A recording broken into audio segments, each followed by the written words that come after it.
Salah satu jenis tempat penahanan adalah penahanan rumah tahanan negara atau rutan.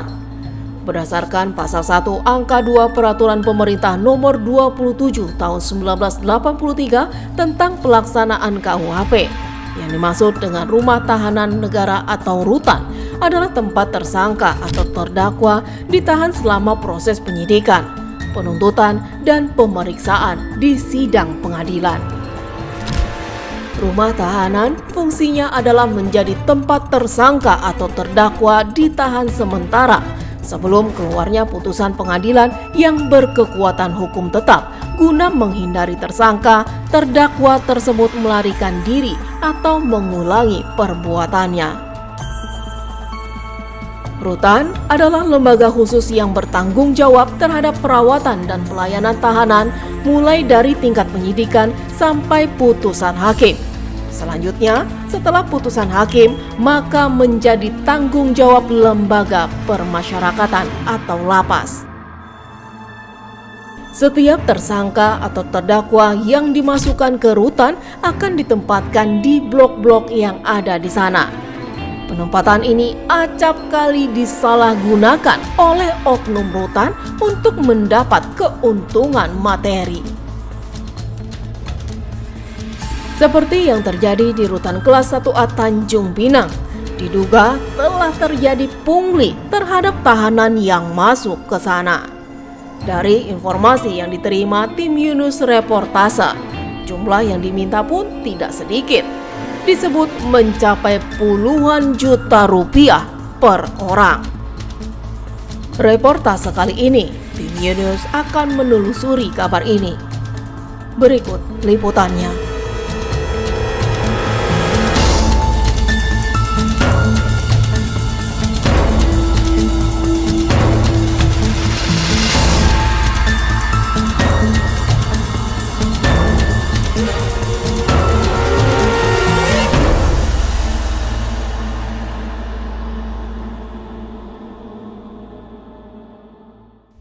Pemirsa, dugaan pungutan liar di rumah tahanan kelas 1 Tanjung Pinang mencuat sepekan terakhir.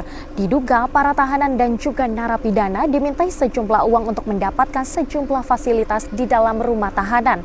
Dan apabila ini memang benar terjadi praktiknya di dalam rumah tahanan, tentu ini mencerminkan lemahnya pengawasan dan juga terjadinya praktik penyalahgunaan wewenang di lembaga pemasyarakatan.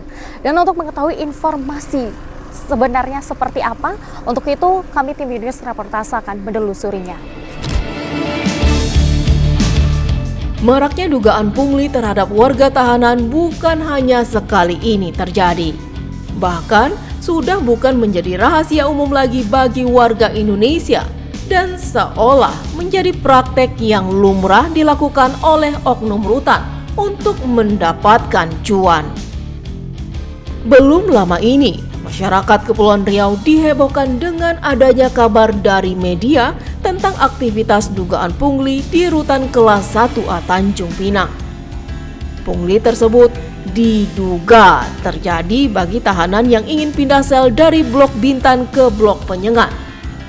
Blok Penyengat disebut memiliki fasilitas yang lebih baik, dengan tarif pindah sel berkisar antara 25 juta rupiah hingga 50 juta rupiah per orang. Untuk mendapatkan kepastian dari kabar ini dan menelusurinya, tim Yunus Reportase melayangkan surat ke Kepala Rutan Kelas 1A Tanjung Pinang untuk konfirmasi. Namun, langkah tersebut belum dapat terlaksana. Sebelumnya, seperti yang diberitakan ulasan.co, Kepala Pengamanan Rutan KPR Kelas 1A Tanjung Pinang Yongki Yastinanda membantah adanya pungli di dalam rutan.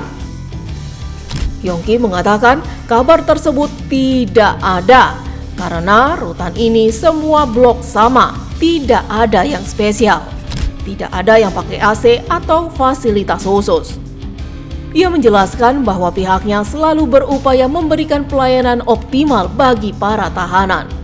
Menurutnya, pemindahan tahanan ke sel tertentu lebih didasarkan pada kondisi kesehatan, bukan karena adanya transaksi tertentu.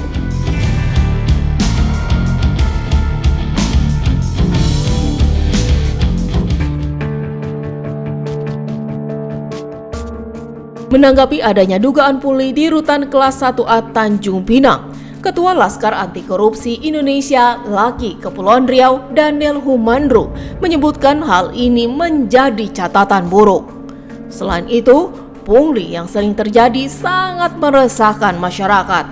Dalam hal ini, keluarga dari warga tahanan di Rutan Kelas 1 Tanjung Pinang.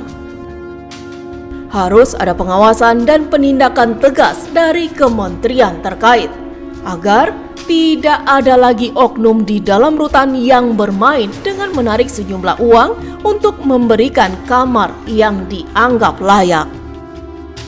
Rutan tidak seharusnya menjadikan tahanan sebagai objek seperti sapi perah untuk dimintai sejumlah uang. Pungli seperti apa, Bang?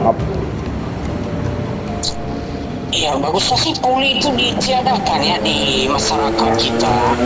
Iya kan, karena itu sangat mengganggu gitu loh ketentraman masyarakat gitu di dalam melakukan sesuatu yang berkaitan dengan urusan pemerintahan. Jadi sangat mengganggu masyarakat gitu loh, betul sangat mengganggu tuh. Bang, ya kan? dengan yang terjadi di rutan dan lembaga pemasyarakatan kan memang kita sudah bukan jadi rahasia umum lagi lah, Bang, ya, di telinga masyarakat di Indonesia khususnya. Pungli-pungli seperti untuk kamar segala macamnya itu kan memang sudah sering terjadi, bahkan di kota-kota besar juga sempat terjadi dan kecium oleh media. Nah, untuk di Tanjung Pinang sendiri, Bang, melihat adanya seperti itu, apa sih, Bang, kira-kira yang harus kita tingkatkan agar kejadian tersebut tidak kembali terulang, Bang? Iya, satu-satunya adalah kesadaran diri dulu daripada petugasnya sendiri. Habis itu mereka bisa memahami lebih manusiawi lagi bahwa orang-orang yang berada di dalam tahanan itu adalah manusia juga gitu. Ya kan, jadi nggak boleh dijadikan objek pemerasan, objek yang harus untuk dimintain duit, sehingga ketika keluarganya berkunjung melihat silaturahmi kepada mereka, melihat mereka, jangan juga dipersulit, jangan disusahkan dengan meminta sejumlah uang dengan begini begono gitu kan tidak bagus. Itu memang harus betul-betul ditiadakan lah di Tanjung Pinang khususnya lah. Ya kan? Nah, caranya itu satu-satunya adalah kesadaran diri dari petugas itu sendiri, Mas. Baik, seperti itu. Berarti juga pengawasan dari Kanwil juga harus diperketat, Bang, terkait rutan dan lapas. Iya, kita nggak bisa mengawasi SDM itu selama 24 jam ya, tapi kalau dipasang CCTV, saya kira lebih baik ya, sehingga tindak tanduk mereka, perilaku mereka kan bisa terbaca gitu loh, bisa terekam sendiri gitu loh. Salah satunya kalau diawasi secara manual begitu, saya kira itu berat lah. Namanya manusia kan. Bang, tapi sejauh ini ada nggak sih, Bang, dari warga binaan, baik itu dari lapas atau dari rutan yang melaporkan ke kita? Sejauh ini ke Lembaga Laskar Anti Korupsi Indonesia belum ada ya.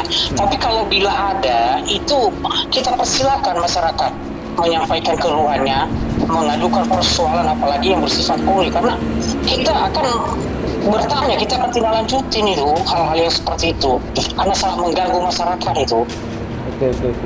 Bang, terlebih lagi ini kan dugaan itu terjadi dan dilakukan oleh oknum ASN lah, Bang, bahasanya. Nah, itu seharusnya seperti apa, Bang, penindakan hukum yang harus diberlakukan? Apakah itu dicopot dari jabatannya atau hanya dimutasikan atau dipindahkan dari tugas awalnya, Bang? Sebenarnya dipindahkan kemana saja itu nanti bakal terulang, tapi itu dilakukan tindakan untuk disiplin kepada dia sesuai dengan aturan hukum yang berlaku, itu yang sangat perlu. Nggak perlu dipindahkan ke sana ke sini. Justru kalau dipindahkan ke sana ke sini dia malah berbuat lagi gitu loh. Tapi kalau dengan adanya didisiplinkan dia dengan pelanggaran yang telah dia perbuat, mudah-mudahan dia memiliki kesadaran gitu loh. Ya kan? Baik. Siap. Berarti Iya. kita intinya kalau misalnya ada perilaku tersebut, kita akan segera melaporkan, dan kalau keluarga bisa melaporkan juga ke kita, Bang ya. Iya, boleh. Kita malah bergegas itu menindaklanjuti yang begitu-begitu, Dok. Baik. Heeh. Siap, Bang Bal. Kalau Oke. gitu. Sementara itu, Ombudsman Kepulauan Riau desak investigasi dugaan pungli di Rutan Tanjung Pinang. Kepala Ombudsman Kepulauan Riau Lagat Siadari menegaskan bahwa pihaknya telah menerima laporan serupa sebelumnya dan meneruskan untuk pendalaman ke kantor wilayah Kementerian Hukum dan Hak Asasi Manusia Kemenkumham Kepulauan Riau kala itu. Namun, dengan munculnya kembali dugaan pungli ini menjadi alarm serius yang tidak boleh diabaikan. Kalau benar, lakukan perbaikan, jangan dibiarkan. Karena suatu ketika akan meledak. Kejadian di lapas dan rutan lain, karena upaya menutupi terus dilakukan, maka ada jalur lain yang digunakan oleh pihak-pihak korban untuk membuktikan bahwa ada itu. Nah, jangan sampai terjadi demikian. Kami berharap agar Kanwil Pas Kepri lanjuti ini lakukan investigasi internal. Pastikan bahwa mekanisme berjalan dengan baik di sana, bahwa tidak ada pungutan-pungutan yang dimaksudkan untuk kamar dengan fasilitas tertentu yang sebenarnya tidak boleh ada di rutan dan lapas untuk warga binaan. Kami berharap ini memang tidak terjadi. Tapi kalau memang ada, maka ini waktunya melakukan pencegahan dan perbaikan. Ya, tidak boleh ada pungutan apapun di rutan. Bahkan sipir pun tidak boleh berjualan. Ya, oleh karena itu kami akan melakukan pengawasan dengan mekanisme yang kami miliki, namun kami berharap di internal Kanwil Pas ini bisa bertindak lebih serius mencermati isu ini. Menanggapi dugaan pungli yang terjadi di dalam rutan kelas 1 Kota Tanjung Pinang, Kabak TU Kanwil Ditjen Pas Kepulauan Riau, Heru, angkat bicara perihal adanya oknum rutan yang diduga bermain dengan cara menyediakan kamar istimewa di balik layar. Pihaknya pun telah melakukan pemeriksaan terhadap oknum kepala pengamanan rutan yang diduga melakukan praktek pungli pada Jumat 7 Maret 2025 dan ditarik ke Kanwil dalam rangka pemeriksaan lebih lanjut. Terhitung mulai Jumat pun sudah ada klarifikasi ya, sudah ada tim yang ke sana untuk memberikan klarifikasi. Habis itu di hari Jumat itu juga tanggal 7 ya, hari Jumat mengeluarkan surat pembebas tugasan sementara. Ada salah satu pejabat di rutan kelas 1 Tanjung Pinang untuk ditarik di Kanwil dalam rangka pemeriksaan dan klarifikasi atas isu-isu yang berbeda. Kalau boleh tahu sekarang tindak lanjutnya seperti apa? Kalau tadi kan sempat disampaikan bahwa pejabat yang isunya adalah beliau itu sudah dipanggil ke Kanwil. Nah, kemudian ini seperti apa nih di Kanwil? Pemeriksaan yang berlangsung, tindak lanjutnya seperti apa prosesnya, Pak Heru? Dari mulai hari Jumat, ini sekarang udah berarti kan hari keberapa nih?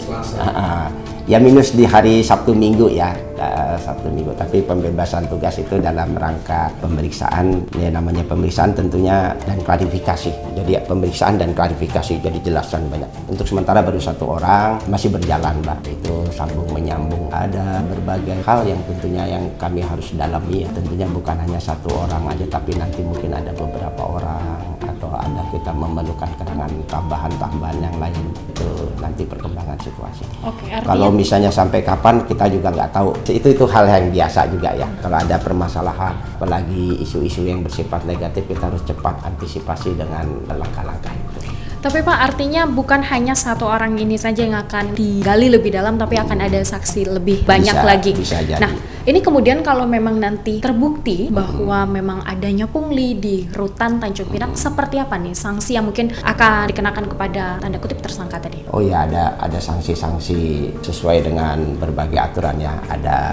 Kita ada kode etik pemasyarakatan, ada juga sanksi menurut selaku PNS. Bahkan ujungnya itu ada sanksi pidana. Ya, itu kalau misalnya ada hal-hal yang bersifat pidana. Jadi berbagai sanksi belum ada kita bisa jelaskan ya, karena ini kan proses masih berlanjut. Tapi yang jelas yang bisa rekan-rekan tarik kesimpulan bahwa kami nggak ada istilah pembiaran atau segala macam hal menutup-nutup ini. Tapi kalau begitu ada hal-hal yang mungkin, tapi kan biasanya kan nggak ada asap tanpa api, kira-kira kan gitu. Ada isu pasti ini ada hal-hal yang luar biasa, kita harus tahu ya. Inilah kami sudah berbuat lah. Kalaupun hasilnya masih sambil berjalan. Seperti apa pengawasan dan juga perkuatan pengawasannya, Pak? Pengawasan panjang ya Mbak ya. Kita pun ada laporan atensi, dan ya, laporan atensi itu laporan yang seketika dalam kondisi keamanan. Jadi selalu setiap UPT memberikan laporan harian itu Mbak. Selain harian, pengawasan secara langsung pun ya ini kayak ini namanya monitoring evaluasi MONEV. Nah, MONEV itu bisa terjadwal, bisa tidak terjadwal. Ada namanya sidak. Kalau sidak jelas tidak terjadwal. Sidak itu kayak razia rutin segala macam, itu kan biasanya dilakukan di UPT, di lapas atau di rutan seluruh Kepri ini. Kita ada 12 UPT, tapi ada 9 lapas dan rutan. Salah satunya ya Rutan Tanjung Pinang. Itu kita bicara kalau misalnya sidak itu bisa sidak yang di internal dilakukan di UPT dan yang di backup dari Kanwil. Jadi kalau soal pengawasan akan supaya hal-hal ini tidak terjadi, ya insya Allah sudah maksimal. Kayak hari ini aja Pak Kanwil sama dikawanin Kabid PK ini mengadakan sidak kunjungan langsung ke lapas narkotika. Jadi jik-jak aja Mbak, tiba-tiba ada di sana. Pihak keluarga atau mungkin napi sendiri yang ingin mengadukan, itu pengaduannya bisa kemana dan seperti apa dari Kanwil sendiri bisa melindungi orang yang melapor dugaan pungli atau hal apapun tanpa mendapatkan tekanan, dan apakah itu bisa nih dipastikan jika ada pengaduan maka orang yang mengadu ini akan aman, termasuk si napi sendiri?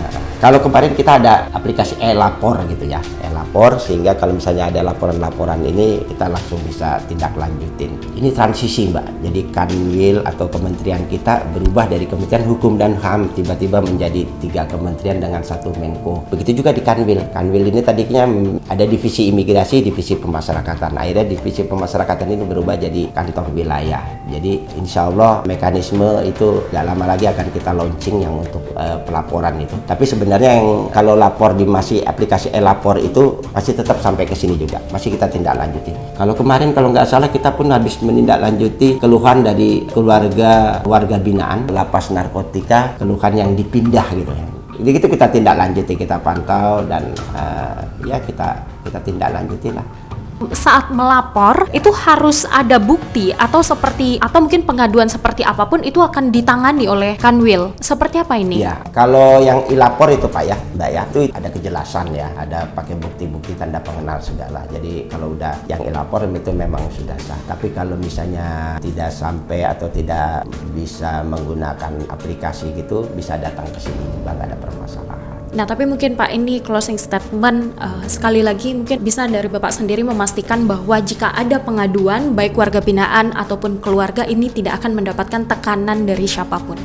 Ya, kita kan udah ada undang-undang keterbukaan informasi publik. Habis itu kita pun sudah bebenah juga. Ada instruksi pimpinan juga untuk berikan hal yang terbaik untuk dalam bekerja. Kita akan bekerja maksimal. Kalaulah ada pengaduan segala macam keluhan, masukan dan saran. Tapi yang pertama yang kita ingin ya, aduan itu rasanya insya Allah lah kita akan tindak lanjuti dengan baik.